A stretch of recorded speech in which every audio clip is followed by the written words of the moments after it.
बिस्मिल्लाहिर्रहमानिर्रहीम। फ़हीम महबूब आपसे मुखातब है। आज का जो टॉपिक है इसके अंदर जो deemed income on capital asset है यानी कि सेक्शन 7E जो इंसर्ट किया गया था फाइनेंस एक्ट 2022 में, उसके ऊपर हम डिस्कशन करेंगे।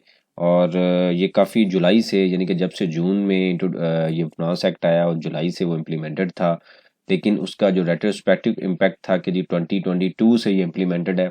आम तौर पे यही होता है कि जो बजट जब आता है या फाइनेंस एक्ट आता है तो उसको करंट पीरियड से इम्प्लीमेंट किया जाता है। लेकिन इस सिचुएशन में इस सेक्शन को जो लास्ट ईयर था यानी कि जो कि सब्सीक्वेंट ईयर था उसमें इसको कहा गया कि जी उसको इम्प्लीमेंट करना है और इसके ऊपर डिफरेंट तरह की एप्लीकेशंस फाइल की गई टैक्स पेयर की तरफ से, टैक्स मुख्तलिफ टैक्स बार की तरफ से, और उसके बाद हाई कोर्ट तक ये डिसीजन गया। और अभी जो इन्फॉर्मेशन है वो यही है कि जो 7E का जो सेक्शन है ये कंफर्म है और ये टैक्स पेयर के ऊपर इम्प्लीमेंटेड है। अभी जजमेंट इसकी 2-4 दिन तक सर्कुलेट हो जाएगी, लेकिन ये न्यूज़ कंफर्म है कि ये जितने भी केसेस हैं वो एफबीआर की तरफ से वो यही है कि जी ये जो न्यूली इंसर्टेड सेक्शंस है ये इम्प्लीमेंटेड है फ्रॉम टैक्स ईयर 2022 के ऊपर। अब हम स्टडी कर लेते हैं। इससे पहले एक लेक्चर मैंने बनाया है, लेकिन चूंकि डिफरेंट टाइम पे डिफरेंट जजमेंट डिसीजन आते रहे हैं तो इस वजह से मैंने इसको कैरी किया है। और अभी तकरीबन ये 99% न्यूज़ कंफर्म है। हो सकता है, पॉसिबल है कभी भी चेंज हो, कहीं गवर्नमेंट की तरफ से यानी कि प्राइम मिनिस्टर या फाइनेंस मिनिस्टर की तरफ से डिसीजन आता है। लेकिन अभी तक यही है कि ये एफबीआर ने जो चूंकि फाइनेंस एक्ट में इंसर्ट किया गया था और उसके सारे जितने भी लीगल प्रोसीडिंग है वो उनके फेवर में है, तो इस वजह से टैक्स पेयर ने इसके ऊपर टैक्स देना है। अब कॉन्सेप्ट इसका क्या था? इसका बेसिकली कॉन्सेप्ट ये था कि जिनके पास जो प्रॉपर्टी है, एक से ज़्यादा प्रॉपर्टी है, वो उसके ऊपर टैक्स देंगे। और उसकी लिमिट उन्होंने दी 25 मिलियन यानी कि 25 मिलियन तक। अगर आपकी जो इससे ऊपर आपकी अगर प्रॉपर्टी क्यूमुलेटेड प्रॉपर्टी, अभी हम एग्जांपल भी देखेंगे, इससे ऊपर निकलेगी तो हमने क्या करना है, 1% इनकम टैक्स मजीद देना है। ठीक है। अब होता क्या था, आम तौर पे जो सिचुएशन थी उसमें क्या होता था, उसमें अब होता क्या है कि 1% जो इनकम टैक्स है हमने टोटल जो वैल्यू हमने डिक्लेयर की होगी उसका 1% हमने पे करना है। अब फॉर एग्जांपल एक मिस्टर ए है, उनके पास एक बिल्डिंग है, बिल्डिंग 1 हम जिसको कह सकते हैं, उसकी वैल्यू है लेट्स से 15 मिलियन। और एक उनके पास दूसरी बिल्डिंग है जिसकी वैल्यू है 10 मिलियन। तो अब टोटल अगर हम कंबाइन कर लें तो ये वैल्यू बन जाएगी, या बल्कि हम ये करते हैं कि दूसरी बिल्डिंग की जो वैल्यू है इसको भी 15 लेते हैं ताकि 30 से ऊपर निकल जाए, एग्जाम्पल ईजी हो जाए। तो टोटल वैल्यू कितनी बन गई? 30 मिलियन। अब ये जो वैल्यू है ये वेल्थ स्टेटमेंट के अंदर यानी कि 116 का जो फॉर्म है उसके अंदर ये वैल्यू रिपोर्टेड है। तो रूल ये कहता है कि जी इसके ऊपर भी आपने इस 30 मिलियन के ऊपर 1% देना है, जो कि कितना बन जाएगा, 3 लाख रुपया जो टैक्स है वो आपने पे करना है। अब मसला ये है कि जी मैंने तो ये जो बिल्डिंग्स है या जो प्रॉपर्टी है वो हो सकता है कि मैंने इसमें सर्टन कुछ एग्जम्पशंस भी अवेलेबल हैं कि किन के ऊपर वो टैक्स इंप्लीमेंटेड नहीं है, वो भी हम देख लेते हैं कि किन के ऊपर वो टैक्स इंप्लीमेंटेड नहीं है। लेकिन प्रॉब्लम ये है कि अगर इससे पहले किसी किसी की भी वेल्थ में ये जो प्रॉपर्टी अगर अवेलेबल होती थी तो उसके ऊपर कोई टैक्स नहीं था। मतलब जो बाइंग करते हैं प्रॉपर्टी, ए परचेज कर ली, 2-3-4 साल बाद सेल कर दी, यानी कि जिनका बिजनेस था या जिनके पास एक्सेस पैसे थे तो प्रॉपर्टी में इन्वेस्ट किया जाता था।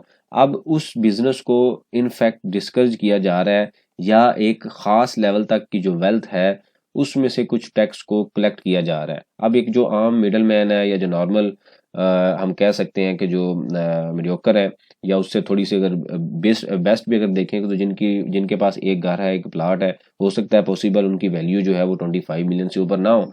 तो अब उनके ऊपर चूंकि टैक्स भी नहीं है, तो एक खास सर्टन लिमिट के ऊपर जाके इस टैक्स को इम्प्लीमेंट किया गया है कि अगर इस लिमिट तक किसी के पास प्रॉपर्टी है तो इसका मतलब उसके पास एक सफिशिएंट वेल्थ है जो कि डिवाइड होनी चाहिए in the form of tax, यानी कि टैक्स कलेक्ट करके उसको डिफरेंट पर्पज के लिए जो गवर्नमेंट जो सिचुएशन में यूज़ करते हैं बजट में, या डिफरेंट जो प्रोजेक्ट्स हैं, यानी कि जो टैक्स कलेक्शन है उसी से बेसिकली जो कंट्री या किसी भी कोई भी मुल्क है वो टैक्स जो कलेक्शन की बेस में निकलता है। तो एक ख़ास लेवल पे जाके उसको डिस्करेज किया गया, या आप रखें लेकिन आप 1% ऑफ टोटल इनकम या टोटल जो वैल्यू है जो प्रॉपर्टी की वो हमें पे करें। अब ये प्रॉब्लम सिर्फ ये है कि ये वन टाइम नहीं है, ये हमें हर साल पे करना है। यानी कि आज अगर आपके पास है तो अगले साल भी पे करना है। ठीक है जी, हम टैक्स देते हैं लेकिन वन टाइम आप लें, हम यूज़ नहीं कर रहे, लेकिन अब प्रॉब्लम ये है कि जब आप परचेज करते हैं तो उस टाइम भी हम टैक्स देते हैं जो कि 236K का होता है 1%, या 236 का भी हम पे करते हैं। उस टाइम भी हम परचेज पे कर रहे हैं जब बाइंग कर रहे हैं या सेल कर रहे हैं। और अगर हमारे पास चीज़ पड़ी हुई है तो पड़ी हुई चीज़ के ऊपर भी टैक्स है। इससे पहले कभी ऐसा नहीं हुआ, गोल्ड था, कैश था, या इवन कुछ एसेट भी थे, तो उनके ऊपर टैक्स नहीं होता था अगर वो कोई रेवेन्यू जनरेट नहीं कर रहे। लेकिन अब ये जो सेक्शन है इसके अंदर क्लियरली बता दिया गया है कि जी आपने 1% ऑफ द वैल्यू पे करना है। तो ऐसा नहीं है कि ये 25 इंडिविजुअल प्रॉपर्टी के ऊपर इम्प्लीमेंटेड नहीं है, ये टोटल जो वैल्यू होगी उस वो अगर आपकी 25 मिलियन से ऊपर निकल गया तो हमने पे करना है। तो ये तो इसका कॉन्सेप्ट था। अब आता है जी कुछ लोगों ने रिटर्नें फाइल कर ली हैं, तो उसके लिए उन्होंने कहा है कि हम सेपरेट जो फॉर्म है वो इंट्रोड्यूस करेंगे, और वो 30 दिसंबर से पहले पहले जिन टैक्स पेयर ने रिटर्न फाइल कर ली है वो फॉर्म फिल करेंगे, या जिन्होंने नहीं की वो भी फिल करेंगे। जैसे हमने देखा था कि फार्मास्यूटिकल के लिए एक फास्टर फार्मा का जो सॉफ्टवेयर था इंट्रोड्यूस किया गया और डाटा कलेक्ट करने के लिए, इसी तरीके से ये भी एक फॉर्म फिल होगा और उसके ऊपर एक फॉर्म के पीछे पूरी डाटाबेस बनेगी कि इस एनटीएन के ऊपर, इस आईडी कार्ड के ऊपर कितनी प्रॉपर्टी रजिस्टर्ड है। तो वो एक डाटाबेस बनती जाएगी। पॉसिबल है कि इन फ्यूचर एक नया डिसीजन आ जाए, टैक्स बढ़ भी सकता है, कम भी हो सकता है, क्योंकि जब डाटा कलेक्शन शुरू हो जाएगी, गैदरिंग शुरू हो जाएगी, रिपोर्टिंग शुरू हो जाएगी, तो एक रूल या पॉलिसी भी इंट्रोड्यूस हो सकती है उस डाटे की बेस पे। एनीवेज ये फ्यूचर के डिसीजन, अभी फ्यूचर में क्या होता है, लेकिन बहरहाल हमने ये फॉर्म फिल करना है। जैसे ही इसके ऊपर कोई अपडेट आएगी या आईआरएस पे आएगा तो उसके ऊपर मैं लेक्चर बनाऊंगा कि हमने कैसे फाइल करना है वो वाला। अब आती हैं सर्टन कुछ एग्जम्पशंस भी हैं, यानी कि ये नहीं है कि मेरे पास सारी प्रॉपर्टी है तो मैंने जनाब सबको जमा करना है और उसके ऊपर टैक्स दे देना है, ऐसा नहीं है। पहली एग्जम्पशन क्या है कि जहाँ पे मैं रह रहा हूँ, यानी कि जो टैक्स पेयर के लिविंग प्लेस है जहाँ पे मैं रह रहा हूँ, वो सिर्फ वन प्लेस होगी, वन कैपिटल एसेट। ठीक है, मतलब ये नहीं है कि मेरे पास एक घर है, एक फार्म हाउस है, मैं कहूँ मैं दोनों जगह पे रह रहा हूँ, ऐसा नहीं है। तो मैंने एक जगह डिक्लेयर कर दी, इसके ऊपर कोई टैक्स मुझे नहीं देना पड़ेगा। उसके बाद कुछ मेरी ऐसी प्रॉपर्टी भी हो सकती है जिसको मैंने रेंट पे दिया हुआ है, तो रेंट पे जब टैक्स देते हैं तो आपको पता है रेंट के ऊपर भी टैक्स होता है।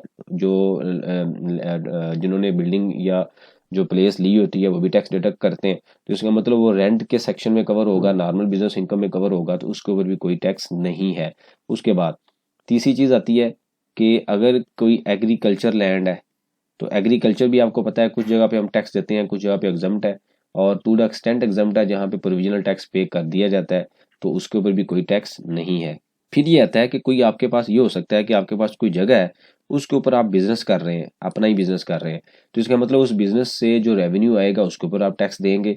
तो लेकिन अगर वहाँ पे हम टैक्स दे रहे हैं तो बिल्डिंग का अल्टीमेटली वो यूसेज तो है, मेरी बिल्डिंग ही है, तो इसलिए उस बिल्डिंग के ऊपर भी हम टैक्स नहीं देंगे, क्योंकि वो बिजनेस ऑलरेडी कर रहे हैं और उस बिजनेस के ऊपर हम टैक्स दे रहे हैं, तो लिहाजा ये डबल टैक्सेशन नहीं होगी। और जो लास्ट आता है वो पॉइंट ये है कि अगर ड्यूरिंग द पीरियड कोई आपने एक प्रॉपर्टी परचेज की और ड्यूरिंग द पीरियड ही सेल कर दी, मतलब मैंने जुलाई में परचेज की, दिसंबर में सेल कर दी, और 236K का जो टैक्स है प्रॉपरली चार्ज हुआ है, मैंने पे किया हुआ है, तो उसके ऊपर भी कोई टैक्स नहीं है। तो ये सर्टन एग्जम्पशंस थी 5 तरह की, जो अगर तो आप इस कैटेगरी में आ रहे हैं फिर तो ये इम्प्लीमेंट नहीं होगा।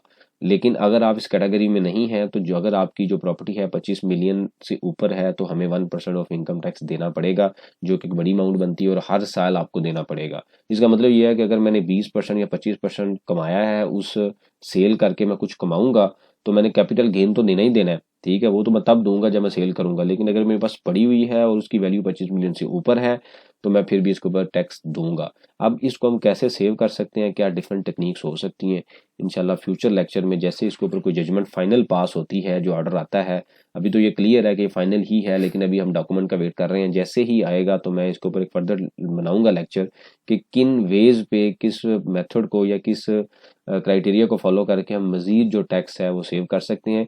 इन एग्जाम्पशन से भी हम कुछ सेव करेंगे, कर सकते हैं, इसके ऊपर फर्दर स्टडी भी करेंगे, प्लस हम और किस लीगल तरीके से जो टैक्स है वो बचा सकते हैं। इससे रिलेटेड कोई क्वेश्चन हुआ मेंशन कीजिए ताकि जो लर्निंग का प्रोसेस है कंटिन्यू रहे।